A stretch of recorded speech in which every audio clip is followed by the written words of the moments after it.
Alors, comme chaque année, on prend le temps d'ouvrir le Hub Forum par une keynote du Hub Institute. Et cette année, on va vous présenter les 4 tendances structurantes pour 2020 autour de la thématique Reboot Your Business. Première tendance, Reboot Your Strategy. C'est aussi le thème de la matinée. 10 ans de Hub Forum, c'est aussi 10 thématiques qui vous ont accompagné pour identifier les bons sujets. On a parlé de disruption, de transformation, d'innovation, de confiance l'année dernière. Cette année, nous sommes convaincus que le marché est assez mature pour que les entreprises prennent des décisions franches et sans équivoque. C'est notamment le cas dans le secteur du retail. Aujourd'hui, vous êtes plus de 70% des participants présents dans la salle qui appartiennent à ce secteur. Donc si je vous parle de retail apocalypse ou de crise de la grande distribution, a priori, je fais plus ou moins écho à vos enjeux. Aux États-Unis, encore plusieurs milliers de magasins, de points de vente ont fermé. Il y a d'ailleurs une étude de la banque UBS qui dit que pour chaque point de croissance gagné dans le e-commerce, c'est 8000 points de vente fermés aux États-Unis. Ce qui voudrait dire que d'ici à 2026, à peu près, ça correspondrait à 4000 points de vente qui seraient fermés. Alors bien entendu, on parle du marché américain, le marché français est différent, mais le challenge est tout aussi important. Carrefour, Casino, Auchan, Monoprix doivent se réinventer et se challenger au quotidien. Le e-commerce continue de progresser, bien entendu. D'ailleurs, est-ce que vous savez combien de collaborateurs emploie dans le monde Amazon ? Allez, c'est parti, je lance les paris, 50 000, qui dit mieux ? Combien ? 150 000 ? C'est 650 000 employés dans le monde chez Amazon. C'est 50% du e-commerce américain. Mais finalement, le vrai sujet, ce n'est pas de comparer le retail et le e-commerce, c'est de proposer une expérience qui soit complètement intégrée, qui soit complètement unifiée sur l'ensemble des points de contact. En tant que consommateur, je dois pouvoir acheter quand je veux, où je veux, et via l'expérience personnalisée qui me convient le mieux. On parle de Everywhere Commerce ou de New Retail. Jack Ma le définit d'ailleurs comme l'intégration du online, du offline, de la logistique et de la data au sein d'une seule chaîne de valeur. Qu'à cela ne tienne, vous connaissez Alibaba Group, l'acteur incontournable du e-commerce chinois, qui fait 30 milliards de dollars en 24 heures le 11 novembre. Le single day. Le single day. Vous connaissez maintenant Alibaba Group, l'acteur incontesté du retail, qui investit considérablement en rachetant des points de vente et en développant sa propre chaîne, Emma Fresh. 150 points de vente aujourd'hui. D'ici à 2022, ce sera 2000 points de vente en Chine. Bien entendu, Alipay pour le paiement, Cainiao pour la logistique et AliCloud pour les infrastructures.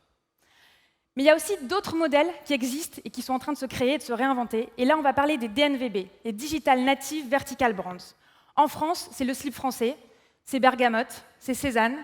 Ce sont des marques qui intègrent l'ensemble de la chaîne de valeur, de la conception à la production, à la commercialisation et la distribution. L'UX, l'expérience client, le design, l'émotion sont au cœur de l'expérience et du service client qui est proposé par ces marques. Rien n'est laissé au hasard.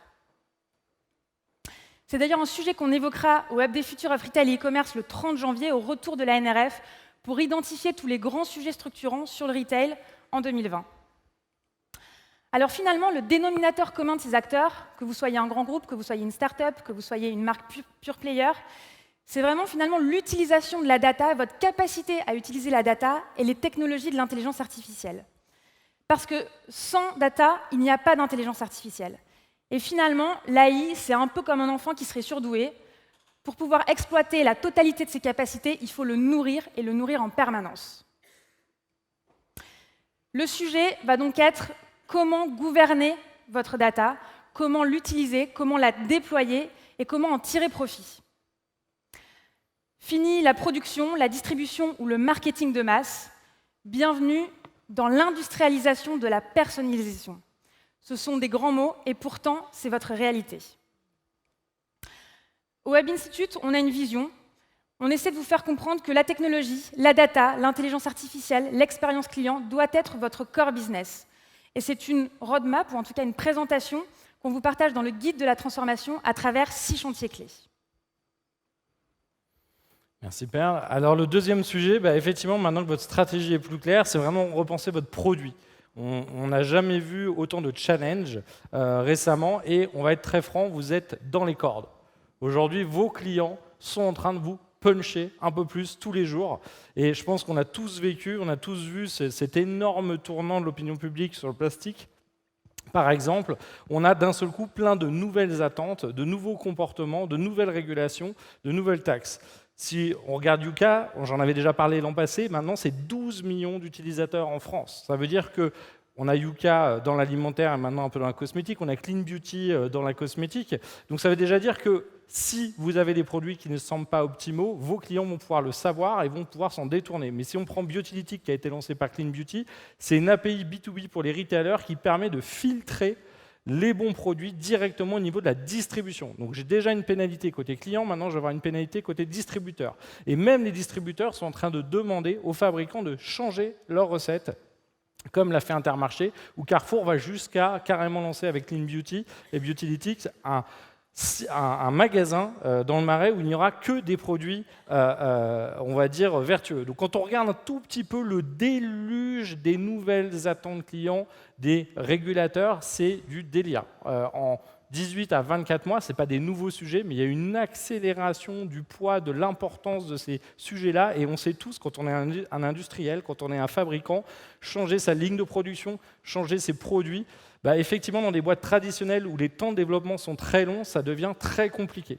Et donc, effectivement, quand on ne répond plus à la demande, on laisse la place soit à des DNVB, soit à des startups, soit à des GAFA qui ont les moyens financiers de pouvoir innover.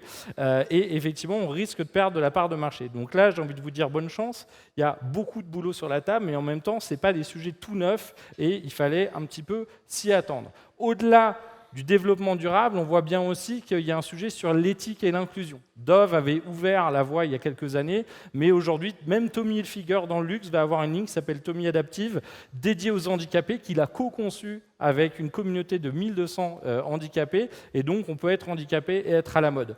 Chez Chanel, aujourd'hui, on a la première égérie transsexuels. Donc on voit que voilà, les marques sont en train d'accepter la diversité de leurs clients et même dans des secteurs comme le luxe, aujourd'hui on commence à accepter une plus grande variété de morphologie, de comportements, d'usages ou de valeurs. Évidemment, le combat n'est plus vraiment la transformation digitale. On en a déjà parlé depuis des années. Là, on est vraiment en train de parler du futur de votre business et finalement du sens de votre business. À quoi vous servez sur cette planète? Qu'est-ce que vous apportez?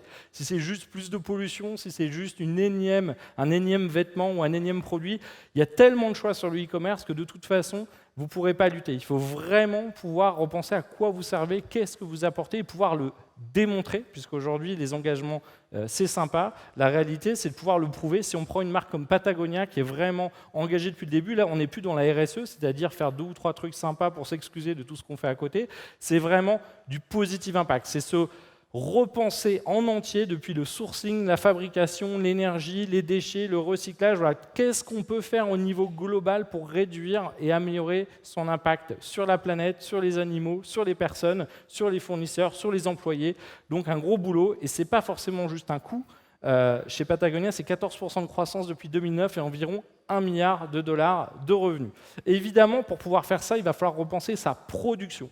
Perle en parlait tout à l'heure, si aujourd'hui on lance un nouveau cycle autour de la Smart Industry et de la Smart Factory, ce n'est pas pour rien, c'est qu'il y a tout un tas de sujets, la technologie, la data, l'IA, le jumeau numérique, la maintenance prédictive, il y a tout un tas de nouveautés qui permettent soit de créer des usines intelligentes, soit de rétrofiter des usines ou des appareils existants pour les rendre connectés, les rendre plus vertueux et pouvoir demain personnaliser les produits, customiser les produits, réduire l'empreinte écologique de la production. Et pour vous donner un exemple tout simple, chez Lancôme, c'est déjà le cas aujourd'hui, ils avaient 50 teintes de fond de teint. Donc je produis 50 produits, je les stocke et je les distribue. Aujourd'hui, ils viennent de lancer le teint particulier. Ils peuvent, suite à un petit diagnostic de votre peau, produire sur le point de vente un fond de teint customisé. Et là, ils arrivent à 72 000 teintes de fond de teint différents. Ça veut dire que je prends mon usine entière et demain, je vais être capable de la réduire et de la mettre sur le point de vente. Le jour où je pourrai produire des produits customisés dans leur contenu et leur contenant, ça va complètement disrupter l'industrie et changer les choses pour ceux qui ne seront pas capables de le faire. Troisième tendance, reboot your marketing. Alors l'année dernière, on vous avait accueilli sur le thème de la confiance, no trust, no business. Donner du sens, porter une expérience, porter des valeurs, dans le cadre d'un contrat de confiance. Ce contrat, il se mérite à travers des actes. Emmanuel en parlait, des actes forts qui soient cohérents. On parle de symétrie des attentions, une cohérence en interne avec les collaborateurs, mais aussi une cohérence en externe avec les consommateurs, des messages forts pour des actes forts. Donner du sens, c'est aussi parfois prendre des risques pour des marques, et on a typiquement 2 cas. Gillette, qui, dans la continuité du mouvement MeToo, avait fait une campagne pour repenser un petit peu le rôle des hommes dans la société et plus globalement dans la publicité. Cette campagne, elle a fait 10 millions de vues en 3 jours, elle a généré 200 000 commentaires, mais elle a aussi généré beaucoup d'appels au boycott. Deuxième cas, Nike, qui a pris Colin Kaepernick comme égérie pour sa dernière campagne Just Do It. Colin Kaepernick, pour rappel, c'est le joueur qui s'était mis à genoux pour protester contre les violences des policiers. La marque aussi a connu quelques altercations, puisqu'on a vu sur les réseaux sociaux de nombreux consommateurs qui brûlaient leurs baskets ou leurs vêtements Nike pour protester contre l'égérie qu'avait choisi Nike. Donner du sens, c'est aussi simplifier l'expérience client. Aujourd'hui, le consommateur, il est extrêmement sollicité. Il va aller vers l'expérience qui va être la plus simple, la plus efficace et la plus rapide. C'est comme ça qu'on est passé d'un monde où on achetait des CD, où on téléchargeait de la musique, et aujourd'hui, on a accès à un service de streaming. Finalement, proposer des expériences, oui, mais sur quelle cible? Pour quels usages qui soient aussi diversifiés? Fini donc la structuration entre les différentes générations. Aujourd'hui, il faut pouvoir proposer autant d'expériences qu'il y a d'audiences et d'usages différents. On revient sur quelques classiques, mais toujours important de les rappeler, des expériences uniques et personnalisées grâce à la data. Qui le fait très bien, Netflix avec la recommandation, Spotify avec la recommandation 1 fois par semaine d'une playlist, et bien entendu, le leader sur le sujet qui a su dès le premier utiliser la data et l'intelligence artificielle, McDonald's, avec ses bornes en point de vente. Mais c'est aussi un marketing unique et personnalisé. Et là, on va parler de Myriad, qui était une start-up qui était présente à Vivatech, pour ceux qui y ont été. Et en fait, c'est une start-up qui permet de faire du placement de produits. Sauf que ce placement de produits, il n'est plus seulement dans la publicité, mais il va être intégré directement dans le contenu de l'émission, de la série, et en temps réel. C'est-à-dire qu'en fonction d'où vous vous trouvez dans le monde, en fonction de la météo, de vos habitudes de consommation, vous allez voir un contenu différent directement dans votre série, dans le contenu que vous consommez. On a parlé beaucoup de data, beaucoup d'intelligence artificielle, mais il est vrai que l'expérience humaine que vous allez proposer en point de vente est tout aussi importante, voire plus, à l'heure de la croissance du e-commerce. Développer la proximité, l'authenticité, la passion, c'est ce que des marques comme Lululemon ou Glossier ont réussi à faire. Ils ont réussi à construire de véritables communautés, à les animer directement dans le point de vente, avec des cours de yoga, avec des concerts, des cours de lecture, de maquillage, pour accompagner leur communauté de consommateurs toute l'année. Et puis bien sûr, le meilleur des deux mondes, le phygital. Et là, on ne peut pas citer Sephora, qui depuis quelques années déjà a emmené cette technologie dans le point de vente, au service du consommateur et au service aussi des vendeurs, qui sont de plus en plus experts pour accompagner les clients.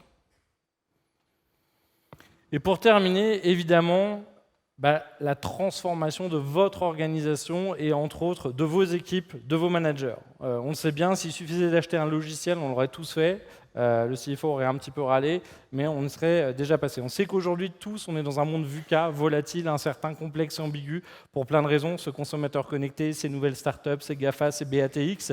C'est un sujet qu'on est en train de creuser dans notre prochain ouvrage. Donc après le guide de la transformation digitale, avec Caroline Loisel, je suis en train de sortir en janvier prochain le guide du futur des RH et du management, puisqu'effectivement, ce sujet de culture, ce sujet d'organisation, ce sujet humain est en train de devenir vraiment clé. Évidemment, quand on parle de tech, on est tous un peu inquiets. On entend tous les jours que la tech va détruire des emplois. On a un vrai sujet entre le coût de l'intelligence artificielle et le coût de l'intelligence biologique, la nôtre, l'être humain. On sait qu'en Europe, on a des charges élevées. Et donc, effectivement, on peut se poser l'inquiétude de qu'est-ce qui va se passer. En même temps, je pense que pour un certain nombre d'entre nous, on a démarré en 98-2000. Si en 98-2000, je vous aurais dit, est-ce que vous imaginez qu'il va y avoir avoir des millions de développeurs, de webmarketeurs, de data analysts dans les années qui viennent.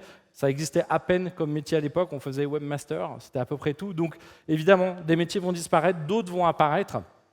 Mais on peut se poser la question effectivement de l'automatisation à outrance. Si je vous posais la question, si demain votre boss était un algorithme, ça vous choquerait? Vous direz, tiens, ce sera peut-être plus sympa que le mien. Ce sera peut-être plus juste. En fait, c'est déjà la réalité pour des millions de gens. Aujourd'hui, si vous êtes un chauffeur Uber, Lyft, Grab ou Didi, comme 29 millions de chauffeurs dans le monde, c'est un algorithme qui vous dit où aller chercher votre client, qui va vous dire en fonction de votre note si vous êtes gardé ou pas dans l'entreprise, mais on va dire en tant que prestataire. Si on prend Uber Eats, Frishti ou Deliveroo, c'est la même chose. Chaque journée, votre paie, votre mode de rémunération, votre parcours va être défini par un algorithme qui est peut-être développé à l'autre bout du monde. Donc, vous avez une responsabilité quand vous développez, on va dire, de la technologie dans les entreprises. Il faut savoir qu'aujourd'hui, on sait que le droit, la justice, c'est lent. Ça veut dire qu'en attendant que la justice puisse dire, par exemple, que les gens qui travaillent pour Uber sont des salariés ou pas, c'est le code qui s'impose, c'est le code qui fait loi. Donc aujourd'hui, quand vous développez une application, que ce soit pour vos employés, vos prestataires ou vos clients, vous avez une responsabilité. Parce que si vous faites quelque chose de finalement très néfaste, le temps que les gens puissent protester et aller en justice pour faire appliquer la loi, et pendant 6 mois, 1 an, 2 ans, c'est vous qui allez changer le monde, qui allez changer la vie des gens. Donc vous avez une énorme responsabilité, vos développeurs ont une énorme responsabilité. Et là, en termes d'éthique, en termes de philosophie, vous avez des vraies questions à vous poser sur les biais, sur l'impact que vous pouvez avoir sur la vie des gens. Et derrière cette transformation, c'est un accompagnement de toute l'organisation, de vos employés, de vos managers. Il y a énormément de paradoxes. En fait, ce n'est pas simple de changer, on le sait tous, mais c'est aussi, on ne va pas tuer ce qui existe complètement déjà. On a un business qui tourne, donc il va falloir le faire, on va dire, continuer, et en même temps, il faut inventer la suite. Il va falloir apprendre à travailler avec l'extérieur en termes de coopétition. Il faut travailler sur les hard skills, cette expertise digitale, mais en même temps sur les soft skills. C'est vraiment important. Il va falloir donner de l'autonomie à vos équipes et en même temps, il va falloir contrôler les choses en termes de sécurité. Il va falloir penser individuel et collectif. Il va falloir accepter d'expérimenter et donc de temps en temps de se planter. Il va falloir travailler avec des gens à l'extérieur. Il va falloir parler humain, rentabilité en même temps. Donc tout ça, ça fait effectivement beaucoup de choses, mais il va falloir en tout cas expliquer les choses et former vos équipes à la transformation. Un groupe comme TF1 qu'on a pu accompagner, c'est les 2500 collaborateurs qui ont été formés 3 jours. Parce qu'ils se sont dit on doit emmener tout le monde, et pas juste les gens du digital ou les managers. Et évidemment, c'est aussi attirer les nouveaux talents, mais pas juste les attirer, ça veut dire aussi les retenir. Et donc, on peut penser au baby-foot ou au Chief Happiness Officer, c'est super, on ne va pas se plaindre d'en avoir un, mais la réalité, c'est quand on regarde toutes les études, c'est finalement, est-ce que la raison d'être de l'entreprise, les valeurs de l'entreprise et la reconnaissance en tant que personne, en tant que métier, en tant que performance ou en tant qu'effort est vraiment juste. Et c'est aussi la qualité des relations humaines. Est-ce que je m'entends bien avec mon manager, mes collègues, mon entreprise et le monde? Si je travaille dans certaines entreprises qui ont une mauvaise réputation, je ne serai pas forcément bien reçu. Et donc c'est ça qui va créer du sens et de l'engagement. Et aujourd'hui, ce n'est pas juste le salaire. Évidemment, si je suis mal payé, oui. Mais à partir d'un certain niveau, c'est vraiment cette reconnaissance et cette qualité des relations qui fera la différence. Et ça ne s'achète pas comme un baby-foot ou ça ne se nomme pas comme une nouvelle personne en charge du bonheur. L'innovation, évidemment, c'est devenir plus agile et plus collaboratif. Alors c'est facile à dire, c'est plus compliqué quand on demande aux gens. Ce qui est sûr, en tout cas, c'est qu'on ne peut plus réussir seul dans le digital. Vous voyez bien à quel point, quand on regardait la matrice de la transformation, on doit parler entre les RH, l'IT, le métier, la data. On doit parler la même langue, on doit avoir une vision unifiée malgré nos formations et nos connaissances qui sont parfois diverses. Mais c'est aussi en termes de soft skills, ce futur du travail, être en apprentissage permanent, être capable de collaborer, être capable de faire de l'intelligence collective, évidemment de prendre en compte les émotions de nos clients et de nos salariés, et puis avoir évidemment une attitude optimiste, parce que vu le nombre de challenges qu'on a face à nous, si on est un peu pessimiste, ça va devenir très compliqué de subir tout ça tous les jours. Et puis finalement, la transformation digitale, c'est à la fois un sprint et un marathon, c'est à la fois continuer ce qu'on fait tous les jours et l'optimiser pour le prochain quarter, et inventer le business de demain en même temps. Rappelez-vous Nokia, qui était au top du top en 2007, qui était le leader mondial avec plus d'1 milliard de clients. Eh bien, il n'aura pas fallu longtemps, il aura fallu 6 ans pour être acheté par Microsoft, en disant tout simplement, on n'a rien fait de mal, on ne s'est pas complètement trompé, et pourtant on a perdu. Donc se planter, en termes de transformation, des fois, c'est juste pas prendre un mauvais virage, mais juste pas prendre de virage du tout. Donc c'est vraiment l'importance de bouger, se forcer. L'inertie est importante, et effectivement, on a parlé beaucoup de tech avec Perl. La technologie, c'est super, mais c'est toujours se poser la question, pourquoi?